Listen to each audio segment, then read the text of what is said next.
this is Chris. Hope you're doing well, and welcome back to Popcorn Finance, the show where we discuss finance and about the time it takes to make a bag of popcorn. I appreciate you all coming back and joining me for another episode, and today is another one of those midweek episodes that I'm putting out for you.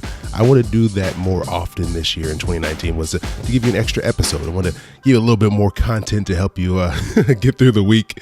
And I don't know if you caught Monday's episode, but I was joined by Caleb Silver from Investopedia.com, and he was helping me continue the Investing 101 series. And if you're new and you haven't caught any of those episodes before, I just want to let you know that this is an ongoing series that I've been doing since way back in 2017 when I did the very first episode in the series all about stocks. And the goal of this series was to talk about these different components of investing, one episode at a time, to hopefully help you get more comfortable with these terms. And then as a result of that, you just decide to hop in and really take control of your investing. So think of this kind of like an investing class where each piece we cover a different topic and they just build upon each other. So if you just hopped in at the ETF episode, maybe that was a little complex for you. Maybe we used some terms that you weren't quite familiar with. So I just want to recommend that you go back, check out the series from the very beginning. So you can go to popcornfinance.com/investing101 and you can listen to all the episodes in order, and each one just kind of builds upon each other so that the terms become more familiar. And by the time you get back up to the ETF episode, you're like, I got this. I know what all these terms are. What's up next? So yeah,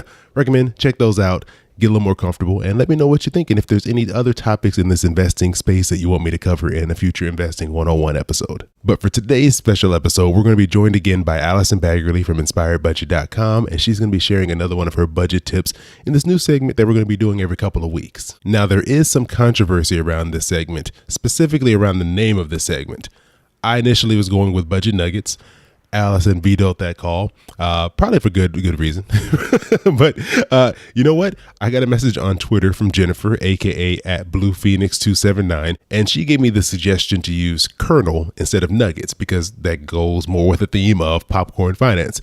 And you know what? As much as I love Nuggets, I think that's a great idea, Jennifer. So I'm going to switch it up. That's what I'm going to go with. So there's two potential titles that we're going to use for this segment. One is Inspired Budget Kernel. The other is Allison's Budget Kernel. So I don't know which one I'm going to go with yet. Send me your thoughts. You just send me a message on Twitter, Instagram, Facebook. Let me know which one of those you like better. But for today, since we have to choose one, let's go ahead and jump into Allison's Budget Kernel. Hey, it's Allison Baggerly from Inspired Budget with your budget tip. Today's budget tip is all about how to get back on track after you might have slipped up in your budget. I know that every now and then people make purchases that they didn't quite expect. And instead of saying, oh, forget the budget, I'll just start over next month, what I'd like you to do instead is make a mini budget. And what that looks like is writing a new budget from this point on until the next time you get paid. And that mini budget will help keep you on track until you get paid instead of just giving up until the month ends. So that is your budget tip. Look for more budget tips at inspiredbudget.com or follow me on Instagram at inspiredbudget. Thanks again, Allison, for coming in and sharing that tip. And, you know, Allison was the first person who introduced me to the concept of a mini budget.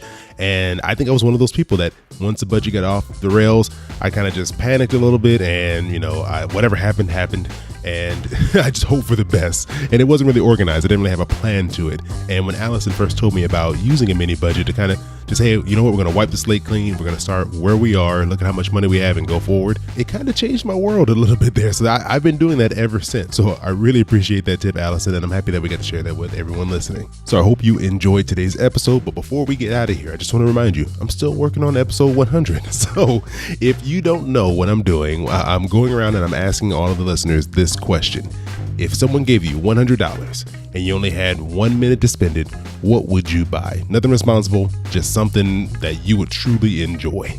And I'm going to take all of your answers and put them into a special 100th episode. So if you haven't got your answer into me yet, please do. You just go over to popcornfinance.com/voicemail or just click the link that is in the show notes here. I've already gotten some really great answers in, and I'm really looking forward to hearing what the rest of you think and what would you do with a random $100 if you could buy whatever you want. So as always, I appreciate you all for joining me here for another bag of popcorn. I hope you have an amazing rest of your week, and I'll talk to you soon. Your boy keep it poppin' like Mary Poppins.